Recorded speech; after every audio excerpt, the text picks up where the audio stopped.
ในเรื่องของการเดินทางเข้าไปในยุโรปที่ดูว่าคนที่น่าจะตื่นเต้นที่สุดในโต๊ะนี้น่าจะเป็นมิกกี้นะฮะรู้สึกเหมือนจะได้เข้ารอบมีส่วนได้เสียกับยุโรปเยอะอยู่เหมือนกันเพราะเดินทางบ่อยนะฮะไปยุโรปตื่นเต้นไหมครับดีใจมากแต่ว่าเดี๋ยวต้องไปดูเงื่อนไขอีกทีนะคะว่าเราเข้าฝั่งนั้นได้นะแล้วตอนที่เราไปที่นู่นแล้วกลับมาที่เมืองไทยเนี่ยจะเป็นอย่างไรนะคะเพราะว่าตรงนี้ยังไม่ได้มีรายละเอียดชัดเจนเพราะว่าอาจารย์เจตบอกเมื่อสักครู่นี้ว่าที่บวกหนึ่งเนี่ยเพราะว่าคือของจีนเนี่ยคือต้องเป็นข้อตกลงแลกเปลี่ยนคือต้องเหมือนกันคือจีนก็ต้อง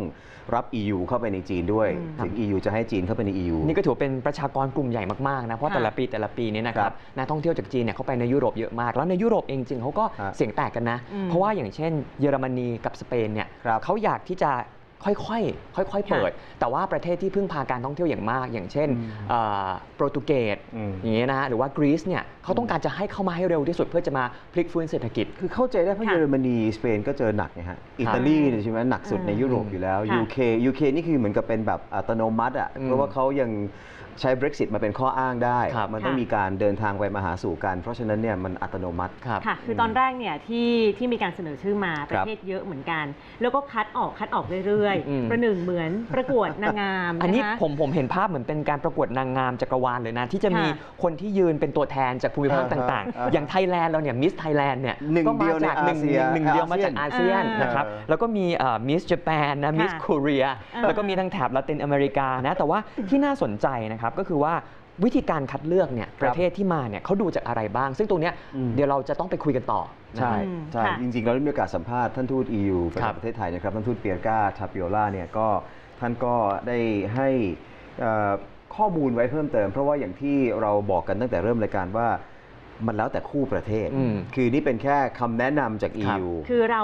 จำเป็นต้องได้ข้อเสนอเดียวแบบจีนไหมคะที่ถ้าเกิดเขาเปิดให้เราต้องเปิดให้เขาผมถามไปด้วยเหมือนกันนะครับลองไปฟังท่านทูตเปียก้าพูดถึงเรื่องนี้กันครับ Such a great news that the travel ban has been lifted for certain countries and we would love to know about the conditions for Thailand. Do we also have to reciprocate for the EU visitors to Thailand? For Thailand to be included in this list of 15 countries, and I can assure you that the EU heads of mission here and the Schengen heads of mission have been very actively supporting Thailand's case vis-à-vis their capitals.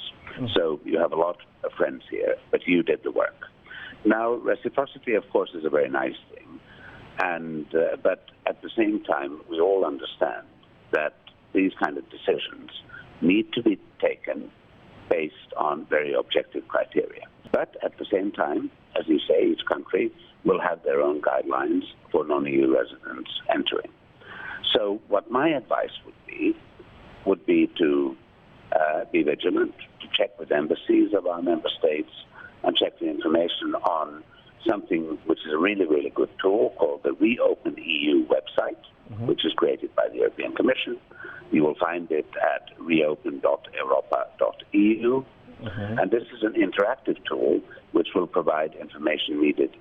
for confidently planning your European travel and holidays while staying healthy and safe. But let me maybe look a little bit on the criteria which should be met to be included in the list, and it's epidemiological criteria. And there are basically 3 points. One, the number of new COVID-19 cases over the last 14 days, and per 100,000 inhabitants, close to or below the EU average, needs. So we would be looking at those. And this was, for instance, as it stood on the 15th of June, 2020. Now, second point is that there needs to be a stable or decreasing trend of new cases over this period in comparison to the previous 14 days. And the third point is the overall response to COVID-19, taking into account available information. So information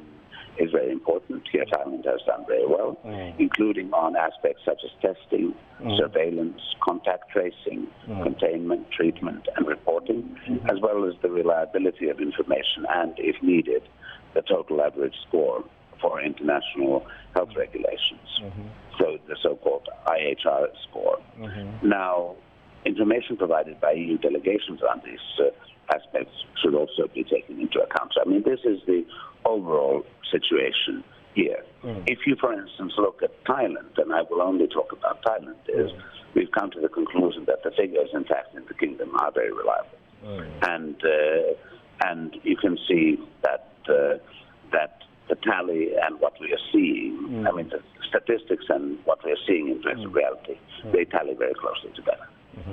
Thank you so much for your time, Ambassador.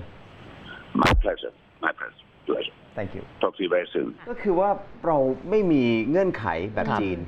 นั่นน่ะสิแปลกนะคะว่าทำไมตั้งเงื่อนไขจีนแต่ว่าประเทศอื่นๆ14ประเทศเนี่ยก็ไม่ได้ตั้งเงื่อนไขแต่ว่าแน่นอนมันก็อาจจะมีประเด็นหนึ่งที่เขาหยิบยกกันมาก็คือเรื่องของ geopolitics ภูมิรัฐศาสตร์การเมืองโลกเพราะว่ามันก็มี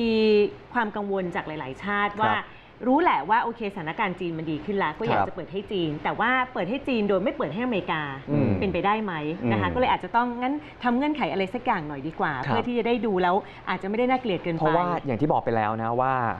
พลเมืองของสหรัฐเนี่ยเข้าไปในยุโรปเนี่ยเขา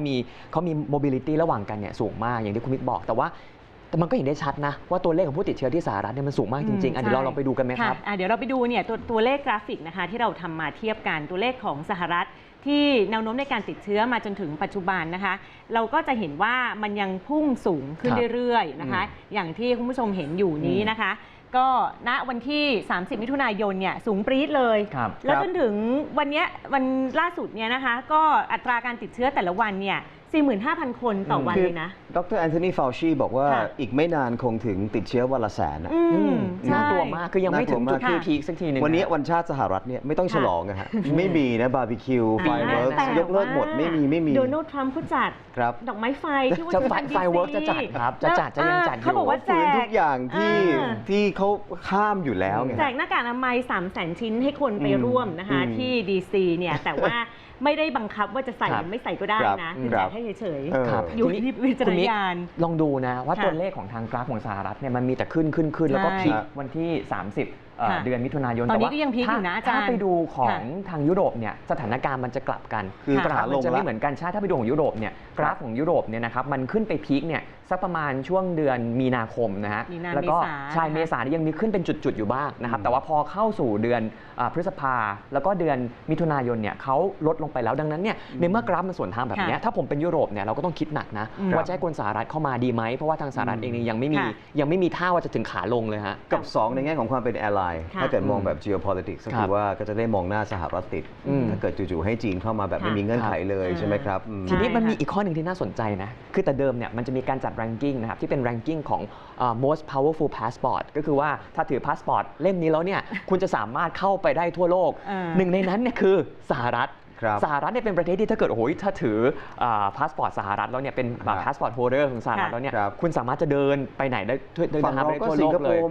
สิงคโปร์ถูกต้องสิงคโปร์เคยติดอันดับต้นๆด้วยเช่นเดียวกันญี่ปุ่นก็ใช่นะฮะแต่ว่ากลับกลายเป็นว่าตอนนี้ไอ้ power ที่เคยมีในสมัยก่อนที่เป็น power ทางรัฐศาสตร์หรือว่า power ที่มีสถานทูตมีความสัมพันธ์ทางการทูตเนี่ยใช้ไม่ได้แล้วในสถานการณ์ตอนนี้ไทยน่าจะอยู่อันดับต้นๆนะฮะกลายเป็นว่าพาสปอร์ตของเราเนี่ยนะฮะจากเดิมเนี่ยที่เราไม่ได้ถือเป็นคนที่เป็น most powerful passport นะแต่ว่าตอนนี้กลับกลายเป็นว่าด้วย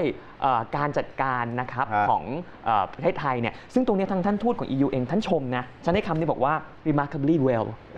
ท่านพูดคำนี้เลยว่าแล้วก็หวังนะว่าเราจะ reciprocate ให้คือไม่บังคับแต่ก็หวังว่าอยากจะให้เราเนี่ยต้อนรับนักท่องเที่ยวจาก EU ด้วยเหมือนกันแต่ทางเราก็ระวังไงว่าต้องระวังหนักมากเพราะแต่ละประเทศที่เราจะไป travel bubble ด้วยเนี่ยเขามี second wave กันหมดแล้วนะครับใกล้ๆเราเนี่ยเกาหลีใต้ญี่ปุ่นจีนมี second wave กันหมดแล้วเรายังไม่สามารถเคาะ travel bubble ได้ในช่วงนี้นะครับขอบคุณที่ติดตามชม TNN ช่อง 16 ครับอย่าลืมกด subscribe และกระดิ่งเตือนกันนะครับเรายังมีวิดีโอที่น่าสนใจอีกมากมายและถ้าเกิดคุณไม่อยากพลาดการติดตามรับชมแบบสดๆอย่าลืมติดตามทาง Facebook TNN Live หรือติดตามทางช่องทางอื่นเพียงแค่กดลิงก์ใต้วิดีโอนี้ครับ